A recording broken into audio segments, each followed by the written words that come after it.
নমস্কার বন্ধুগণ, আমরা আন্দামানের ভ্রমণের তৃতীয় পর্বে এবার ঘুরে নেব হ্যাভলক অর্থাৎ স্বরাজ দ্বীপ এবং নীল আইল্যান্ড অর্থাৎ শহীদ দ্বীপ। এই দ্বীপ দুটি ঘুরতে আমাদের দুদিন দেরি হয়ে গেল, কারণ এই সময় বেঙ্গল নামে একটি সাইক্লোন তৈরি হয়েছিল দক্ষিণ আন্দামানে সমুদ্রে। সেইটা জন্য প্রচণ্ড ঢেউ থাকার জন্য আমরা এই ভ্রমণ দুদিন বাদে করতে পারলাম। এটা আছড়ে পড়েছিল ভারতের দক্ষিণ প্রান্তে অর্থাৎ দক্ষিণ ভারতে চেন্নাই এবং পন্ডিচেরিতে এই বেঙ্গল সাইক্লোন আছড়ে পড়েছিল। আমরা সেই সময় আন্দামানে থাকায় একটু দেরি হলেও আমরা খুব ভালোভাবেই ঘুরতে পেরেছি আমাদের যে আকর্ষণীয় জায়গা হ্যাভলক এবং নীল আইল্যান্ড। আপনারা পুরোটা আগ্রহ ভরে দেখুন, আমরা সবটাই আপনাদের কাছে তুলে ধরার চেষ্টা করব। নমস্কার। আমাদের হ্যাভলকে যাত্রা শুরু হয়ে গেল। সকাল 6:30টার লঞ্চ, বোর্ডিং সব হয়ে যাওয়ার জন্য 6:20তেই ছেড়ে দিয়েছি। আমরা এখন হ্যাভলক দ্বীপের দিকে যাচ্ছি গ্রিন ওশান 1 শিপে।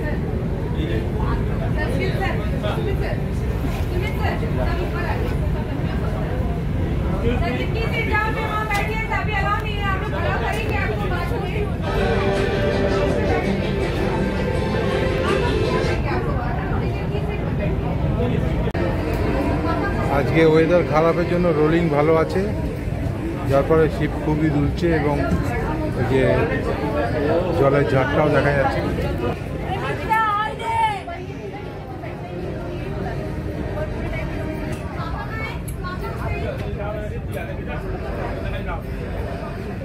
সাইক্লোনের কারণে দুদিন শিপ বন্ধ থাকার পর আজকে একটু ওয়েদার ভালো হওয়াতে শিপ ছেড়েছে। তবে আজকে প্রচণ্ড রোলিং অর্থাৎ ঢেউ আছে। যারা যাত্রীরা তারা অনেকেই অসুস্থ হয়ে পড়ছেন, বমি করছেন এবং তারা খুঁজছেন আপাতত শান্ত পরিবেশ, কিন্তু কিছু করার নেই। ভয়ঙ্কর সমুদ্রের ঢেউ, কিন্তু কিছু করার নেই। এর মধ্যে দিয়ে জাহাজ এগিয়ে চলেছে, এর মধ্যেই সহজ থাকার চেষ্টা করছি আমরা, যাতে আমরা স্বচ্ছন্দে পৌঁছতে পারি হ্যাভলক দ্বীপে। আমরা হ্যাভলক দ্বীপে নেমেছি, নেমে আমরা শিপ থেকে নামবো। অসাধারণ দৃশ্য, সমুদ্র, গ্রিনারি, দারুণ। আমরা শিপ থেকে নামছি হ্যাভলকে।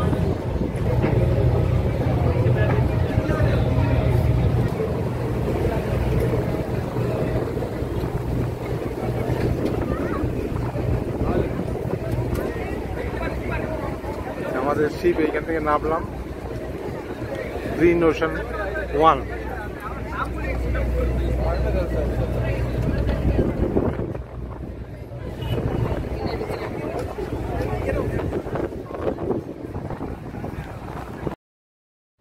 উত্তাল সমুদ্র পেরিয়ে আমরা পৌঁছে গেলাম হ্যাভলক দ্বীপে। এখানকার আকাশ পরিষ্কার। নটিকা শিপটা ঢুকছে হ্যাভলক দ্বীপে। এই রাস্তা দিয়ে আমাদের বেরোতে হবে জেটির বাইরে। হ্যাভলক অর্থাৎ স্বরাজ দ্বীপের আকাশ পরিষ্কার, সমুদ্র নীল। আমরা জাহাজ থেকে নেমে জেটি ঘাট হয়ে মেনল্যান্ডে নামার আগে ঘুরে দেখে নিলাম সমুদ্র এবং এখানকার সবুজ যে অঞ্চল সেইটা। আমরা হ্যাভলকে অর্থাৎ আন্দামানের হ্যাভলক দ্বীপে যে সানরাইজ হোটেলে উঠেছি, সেই হোটেলের সি বিচ, সেই সি বিচের দিকে আস্তে আস্তে এগোচ্ছি। এই বিচটা এদের প্রাইভেট বিচ হোটেলের, অসাধারণ ব্রিজ, এই বীজ দিয়ে আমরা এগোচ্ছি, দেখব বীজটা। চারিদিকে নারকেল গাছের সারি, প্রচুর নারকেল গাছ।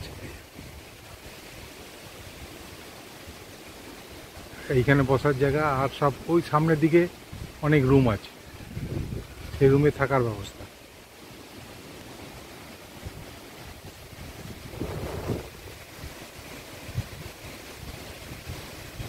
আজকে হাওয়া খুব আছে এবং রোলিংও আছে।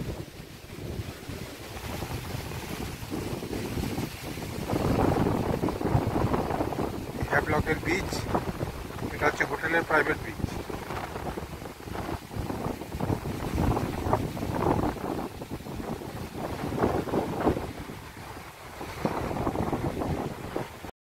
আমরা হ্যাভলকে যে হোটেল দিয়ে উঠেছি, এটা সুন্দর হোটেল। এর সব ঘরগুলো আলাদা আলাদা করে ঘর আছে, পাশেই সি বিচ, সমুদ্র, এবং এর যে সবুজ সেটাও অত্যন্ত সুন্দর এবং দেখার মতো, এবং ঘন্টার পর ঘন্টা এই হোটেলে কাটিয়ে দেওয়া যায়।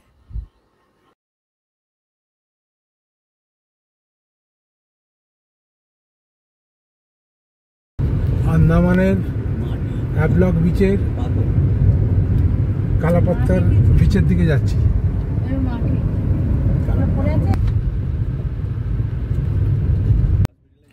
আন্দামানের বিভিন্ন দ্বীপে ঘুরে বেড়ানোর জন্য বিভিন্ন ধরনের বাইক, স্কুটার, স্কুটি ইত্যাদি পাওয়া যায়। অনেকেই এইগুলো ব্যবহার করে বিভিন্ন জায়গায় ঘুরে বেড়ান।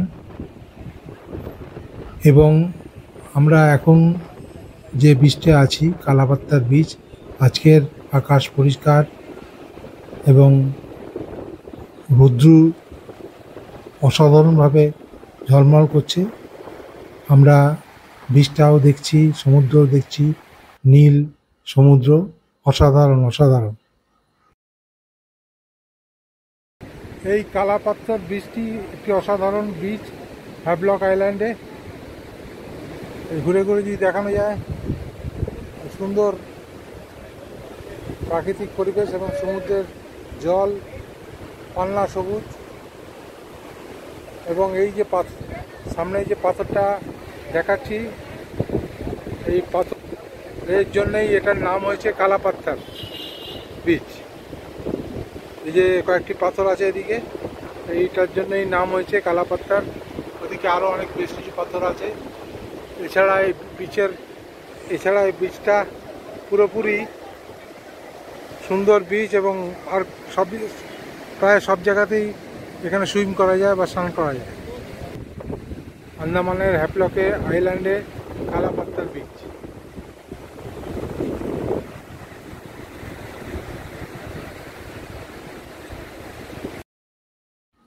আন্দামানের হ্যাভলকের এই কালাপাত্তার বীজটি নামকরণ এই কালো পাথরগুলোর জন্যই, কালাপাত্তার। এই বীজটি শুধু ভিডিও তুলে দেখিয়ে সমস্তটা স্পষ্ট করা সম্ভব হবে না।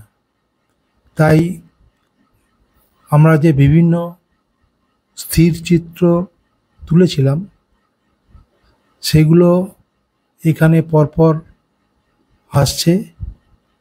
সেগুলো দেখলে এই বিচের সৌন্দর্য, এই সমুদ্রের নীল, এবং এখানের যে কালা পাথর এবং এখানকার যে সবুজ বনানী, সেটা অনেকটা আমাদের কাছে স্পষ্ট হবে। আর বিভিন্ন সময় ঝড় ইত্যাদির কারণে যেসব গাছ পড়ে গেছে, সেগুলো একটা আলাদা আকৃতি দিয়েছে, যেটাও আমাদের কাছে অত্যন্ত সুন্দর বলে মনে হয়েছে।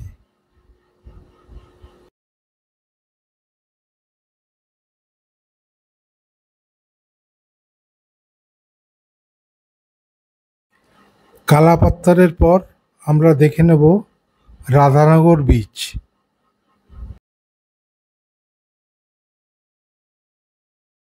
হ্যাভলক দ্বীপের রাধানগর বিচ, এটা বলা হয় এশিয়ার দ্বিতীয় সুন্দর এবং বৃহত্তম বিচ হিসেবে খ্যাত। বহু পর্যটক এখানে আসেন এবং এখানকার যে সৌন্দর্য সেটা উপভোগ করেন। গ্রিনারি যেমন আছে সেই রকম একই রকমভাবে সমুদ্রের ঢেউ খুব উত্তাল, খুব সুন্দর। প্রচুর মানুষের সমাগম হয় এখানে এবং এখানকার সূর্যাস্তও খুব প্রসিদ্ধ। রাধানগর বিচ, তার সমুদ্র এবং এর গ্রিনারি, সবুজের আবরণ, বিশাল বিশাল গাছ, আন্দামানে অসাধারণ।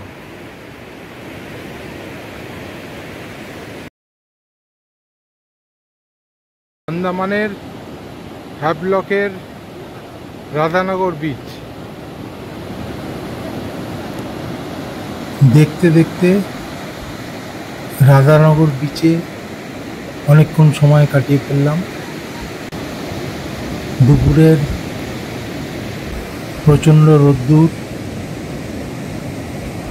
তার সঙ্গে গরমে থাকতে থাকতে সন্ধে হয়ে এলো। এবার আমরা দেখব এখানকার সূর্যাস্ত।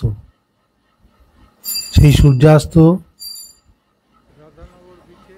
রঙে রঙিন করে তুলল আকাশ। প্রকৃতির এই খেয়ালে আমরা মোহিত। আমাদের দেখা শেষ। আমরা এবার এগিয়ে চলব আমাদের অস্থায়ী বাসস্থান হোটেলের দিকে। একদিন হ্যাভলক দ্বীপ বেড়ানো বা স্বরাজ দ্বীপ বেড়ানো আমাদের শেষ হলো। গাড়ি এসে গেছে। সকালবেলা আমরা সুন্দর প্রকৃতির মধ্যে দিয়ে চলেছি হ্যাভলকের জেটি ঘাটের দিকে। এই জেটি ঘাট থেকে আমরা নীলে পৌঁছবো।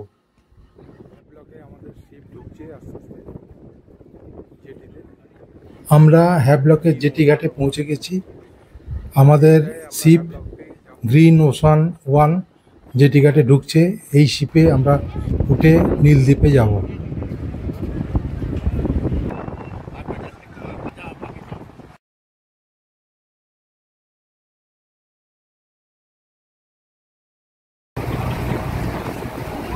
টিকিট চেক হচ্ছে।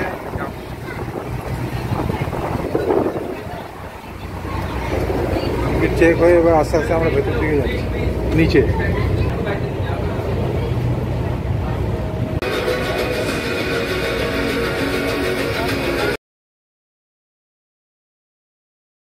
গ্রিন ওশানে আমরা এখন হ্যাভলক থেকে নীল আইল্যান্ডের দিকে যাচ্ছি।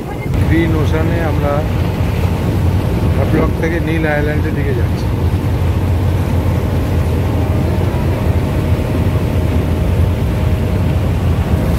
উত্তাল সমুদ্র এবং সেই ঢেউ কাটিয়ে গ্রিন ওশান শিপ এগিয়ে চলেছে। এর মধ্যেও অচেনার আনন্দে অনেকে নাচে গানে মশগুল।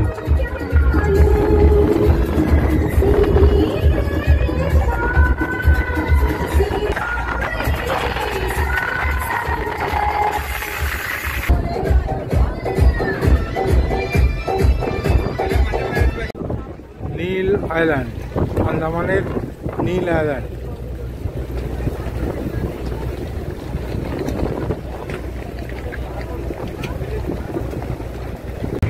নীল দ্বীপের এই হোমস্টেতে আমরা থাকবো একদিন। এর পাশেই হচ্ছে দমকল। এটা হচ্ছে নীল আইল্যান্ডে লক্ষণপুর টু বিচ যাওয়ার রাস্তা। এখানে আছে একটি ন্যাচারাল ব্রিজ। ন্যাচারাল ব্রিজ আছে, এছাড়া কোরাল মাছ ইত্যাদি সব দেখা যায়। ভরতপুর ন্যাচারাল বিচ, এটা হচ্ছে নীল আইল্যান্ডে লক্ষণপুর 2। আমরা আরও সামনের দিকে এগিয়ে যাব, ওখানে ন্যাচারাল ব্রিজ আছে, ন্যাচারাল বিচ এবং প্রচুর কোরাল। এটা পুরো কোরাল আইল্যান্ড। এগুলো সব কোরাল। এখন ভাটার সময়, তাই এই জল চলে গেছে এবং যার ফলে দেখা যাচ্ছে বেশ কিছু মাছ, এই যে ছোটো ছোটো মাছ দেখা যাচ্ছে আমি জানি না, জলের মধ্যে রয়েছে ছোটো ছোটো মাছ। লক্ষণপুর টু বিচ নীল আইল্যান্ডে একটি অসাধারণ বিচ। এখানে ন্যাচারাল ব্রিজ আছে এবং সমুদ্রের জল ভেতরে ঢুকে যাওয়ার ফলে ছোট ছোট যে জলের জায়গাগুলো তৈরি হয়, যেখানে জল আটকে যায়, সেখানে বিভিন্ন ধরনের রঙিন মাছ খেলা করে। এর সমুদ্র, এখানকার বনানী, এখানকার কোরাল, এখানকার জীবিত কোরাল সবই অসাধারণ। সবচেয়ে ভালো লাগে এখানকার এই ন্যাচারাল বিচটা দেখতে এবং এই সমগ্র অঞ্চলটা সুন্দরভাবে দেখে নেওয়া যায়, অনেকক্ষণ সময় ধরে দেখতে হয়। এই সেই নীল আইল্যান্ডের লক্ষণপুর বিচের ন্যাচারাল ব্রিজ। এই ব্রিজটা দেখতেই বহু মানুষ এখানে আসেন।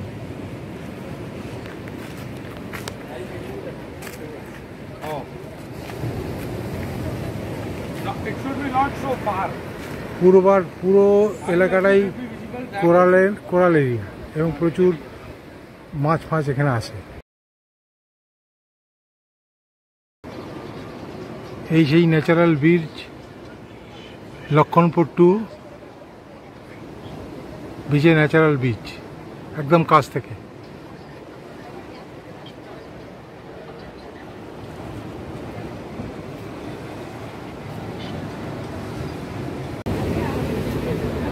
Natural aquarium Laxmanpur beach two, Andaman. Natural aquarium.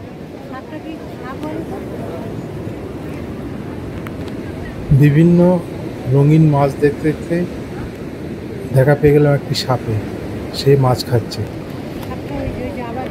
কথা বল,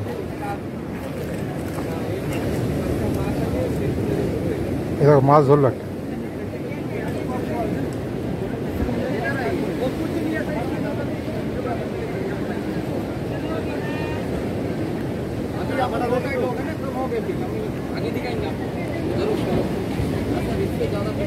নীল আইল্যান্ডে লক্ষণপুর টু বিচে natural bridge.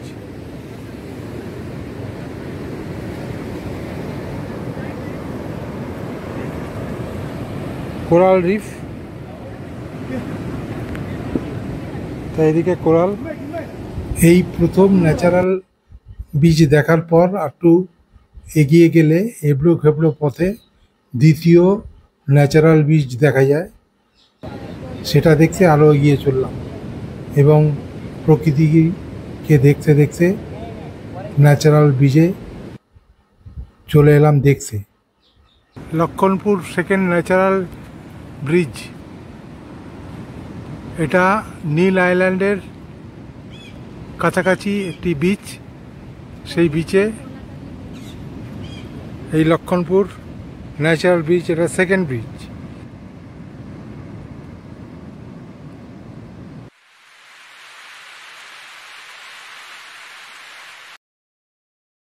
Finger coral Lakshmanpur 2 নম্বর ব্রিজে, ন্যাচারাল ব্রিজে বিভিন্ন ধরনের কোরাল।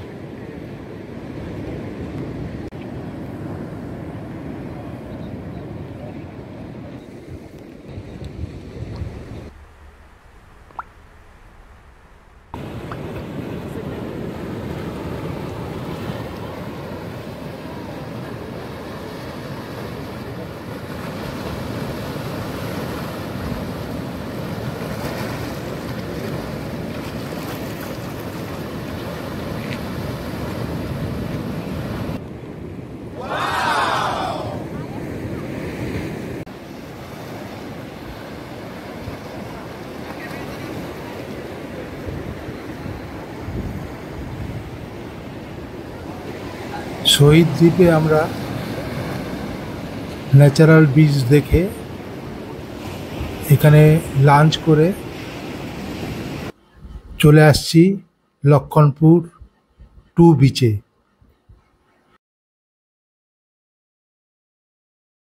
লক্ষণপুর 2 বিচে যাওয়ার রাস্তা, এই রাস্তা দিয়ে হেঁটে গেলে লক্ষণপুর 2 বিচে পৌঁছব। বিরাট বিরাট গাছ এবং সবুজে ভর্তি এই জায়গা এবং খুব সুন্দর, হেঁটে যেতে বেশ ভালো লাগে। লক্ষণপুর বিচ 2তে আমরা যাচ্ছি। এই বিচের মূল সৌন্দর্য হলো এই বিচ থেকে অসাধারণ সুন্দর সূর্যাস্ত দেখা যায় এবং সেই উদ্দেশ্যেই আসা। এছাড়া এর সমুদ্র ঢেউ এবং সমুদ্র সৈকত এবং পরিবেশ অসাধারণ।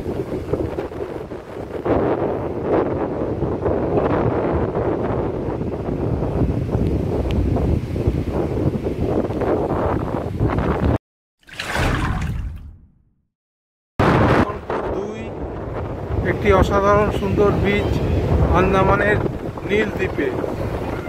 এই বিচে আমরা ঘুরছি এবং এই দ্বীপের এই যে বিচের যে সমুদ্রের ঢেউ সেটা অসাধারণ।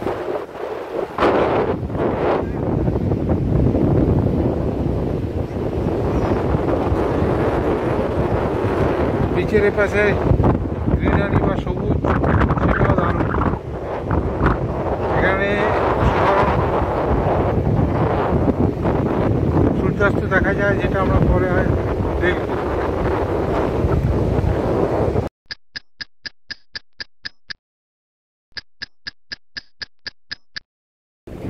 নীল আইল্যান্ডে লক্ষণপুর বিচ 2 জায়গাটা অসাধারণ জায়গা।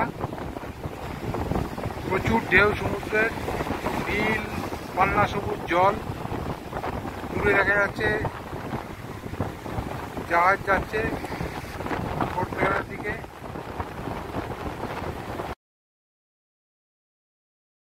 আন্দামানের নীলদ্বীপের সবজি বাজার।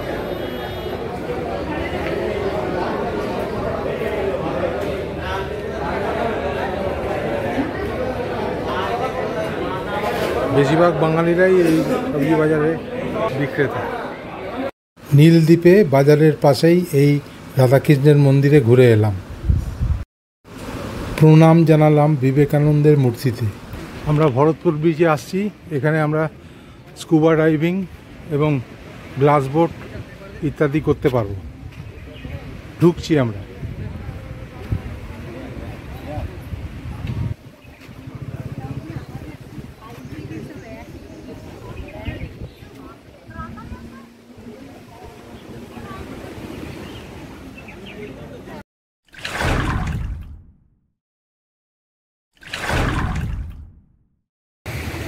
ভরতপুর বিচ নীল আইল্যান্ডে এখানে scuba diving, glass boating, submarine ইত্যাদি ইত্যাদি সমস্ত রকম সি অ্যাক্টিভিটিস বা স্পোর্টস অ্যাক্টিভিটিস, ওয়াটার অ্যাক্টিভিটিস হয়। আমরা এখন প্রথমে ওয়াটার অ্যাক্টিভিটিস হিসেবে গ্লাস বোটিংয়ে যাব। গ্লাস বোটিংয়ে যাওয়ার আগে বোটের ভাড়াপত্র মিটিয়ে নিজেরা তৈরি হয়ে নিলাম এবং বোটে উঠে পড়লাম।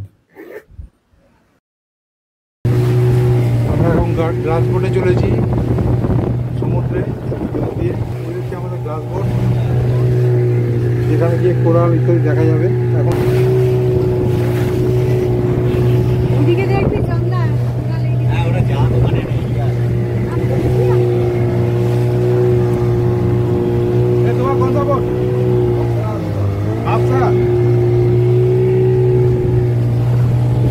গ্লাস বোটে যাচ্ছি, এখন গিয়ে কোরাল দেখি। এই কোরাল না, নিচে কোরাল দেখা যাচ্ছে।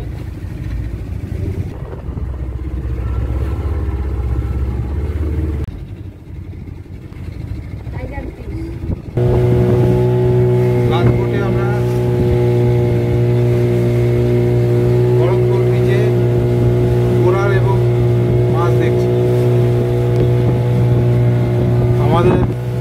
সাদিক সাহেব, আপনার দাদার নাম, আপনার নামটা? আমার নাম জয় কুমার দাস। আমাদের জয় গোপাল দা আমাদের ঘুরিয়ে ঘুরিয়ে দেখাচ্ছেন কোরাল এবং মাছ। অসাধারণ সুন্দরভাবে উনি দেখালেন। দাদা এখানে কতদিন আছেন? না, আপনি কতদিন আছেন এখানে? জন্ম এখানে কোনো অসুবিধা হয় না তো? ভালো থাকেন তো? কোনো অসুবিধা নাই। আচ্ছা, কোনো চোর ডাকাত ফাকাত কিছু নেই। হ্যাঁ, আপনাদের বাড়ি কোন জায়গায় ছিল? আমার বাড়ি 1 নম্বরে আছে, লাজবানপুর অনেক। আর দেশের বাড়ি? দেশের বাড়ি ছিল, প্রথম ছিল বাংলাদেশ ছিল। আচ্ছা, তারপরে এদিকে? তারপরে হিন্দুস্তান পাকিস্তান হওয়ার পরে এখান থেকে আমাকে নিয়ে আসলো আমার বাবা মাকে, ওখান থেকে গভর্নমেন্ট গান্ধীজি যে আমাকে জমি দিয়েছে 15 বিঘা। আচ্ছা আচ্ছা, বাহ, খুব ভালো লাগলো দাদা, আপনার ভিডিও রাখলাম করে। হ্যাঁ, থ্যাংক ইউ স্যার। ভালো থাকবেন। হ্যাঁ, আমি ভিডিওটা লোড করব, আপনার নাম্বারটা পেলে পরে পাঠিয়ে দিতে পারি।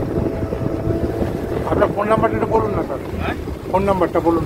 9474298871। আর দাদার নাম্বারটা বললেন, আপনারা এসে যোগাযোগও করতে পারেন এই নাম্বারে। আমরা গ্লাস বোট করে নেমে আসছি সব। নীল দ্বীপ ঘোরার পর এবার আমরা আবার ফিরে যাব পোর্ট ব্লেয়ারে। তার আগে এখানকার বিভিন্ন রাইডগুলোর খরচ খরচা দেখে নিলাম এবং আশপাশটা একটু ঘুরলাম, জেটিতে চলে এলাম, গ্রিন ওশান কাউন্টার দেখলাম এবং এরপরে শিপে উঠব। আন্দামানের নীল জেটি থেকে আমরা পৌঁছবো এবার পোর্ট ব্লেয়ারে।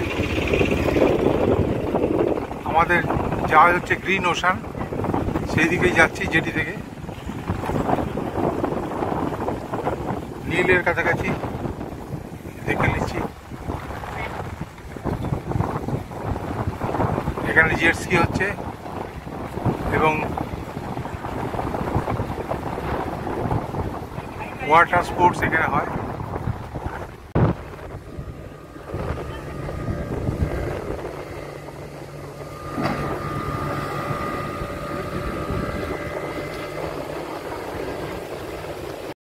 আবার সেই গ্রিন ওশান ট্যুতে উঠে পড়া এবং নীল দ্বীপ থেকে পোর্ট ব্লেয়ারের দিকে আস্তে আস্তে এগিয়ে চলা। নীল থেকে পোর্ট ব্লেয়ার যাচ্ছি শিপে।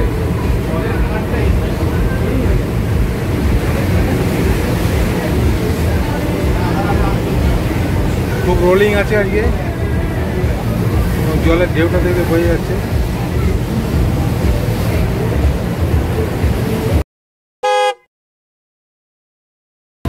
আমরা নীল আইল্যান্ড থেকে ফিরে আসছি পোর্ট ব্লেয়ারে।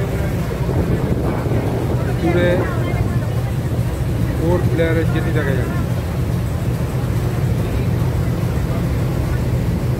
এখনো ভালোই রোলিং আছে।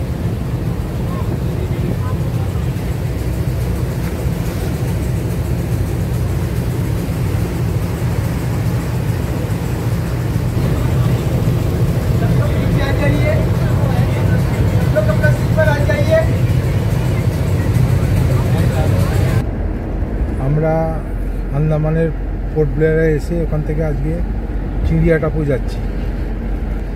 অপূর্ব সুন্দর দৃশ্যের মধ্যে দিয়ে আমরা যাচ্ছি চিড়িয়া টাপু। চিড়িয়া টাপুর দিকে যেতে এই রাস্তায় আমরা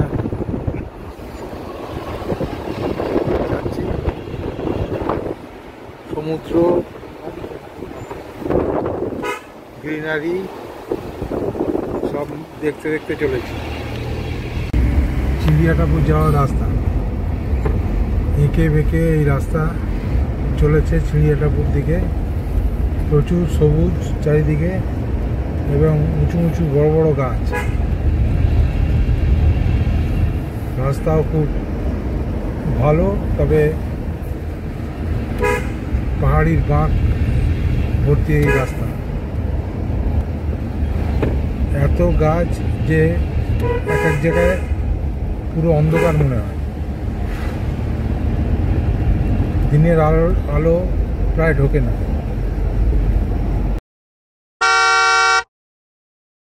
এবার আমরা মুন্ডা পাহাড় বিচে ঢুকবো। এন্ট্রি পয়েন্ট এবং চেক পয়েন্ট আছে, এখানে নাম লিখে ঢুকতে হবে।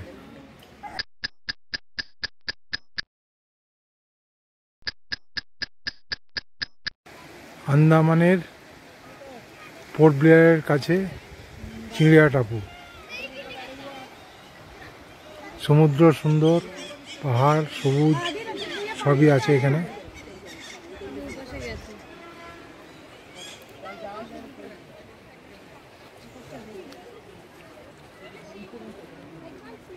এবং এখানে প্রচুর পাখিও আছে, বিশাল বিশাল গাছ আছে। হ্যাভলক থেকে নীলদ্বীপ দেখে, মানে স্বরাজ দ্বীপ থেকে শহীদ দ্বীপ দেখে আমরা জাহাজে করে ফিরে এলাম আবার পোর্ট ব্লেয়ারে। উত্তাল সমুদ্রের ঢেউয়ে দুলতে দুলতে আমরা পোর্ট ব্লেয়ারের জেটিতে নামার পর আমাদের গাড়ির চালক চলে এলেন আমাদের নিয়ে একটা জায়গায় দুপুরের খাবার খাওয়াবার জন্য দাঁড় করালেন এবং সেখান থেকে প্রায় 1.5 থেকে 2 ঘন্টার জার্নিতে আমরা পৌঁছলাম পোর্ট ব্লেয়ারের আরেকটি সুন্দর সি বিচ এবং সবুজে মোড়া একটি জায়গা, যার নাম হচ্ছে চিড়িয়া টাপু। আমরা আন্দামান ভ্রমণের এই 3য় পর্বে হ্যাভলক, নীল এবং পোর্ট ব্লেয়ারের চিড়িয়া টাপু দেখে এই ভ্রমণ বৃত্তান্তটি শেষ করলাম। যদি ভালো লেগে থাকে এই ভিডিওটি লাইক, শেয়ার এবং সাবস্ক্রাইব করবেন এবং আপনাদের সকলকে আবার ধন্যবাদ, নমস্কার জানিয়ে শেষ করছি।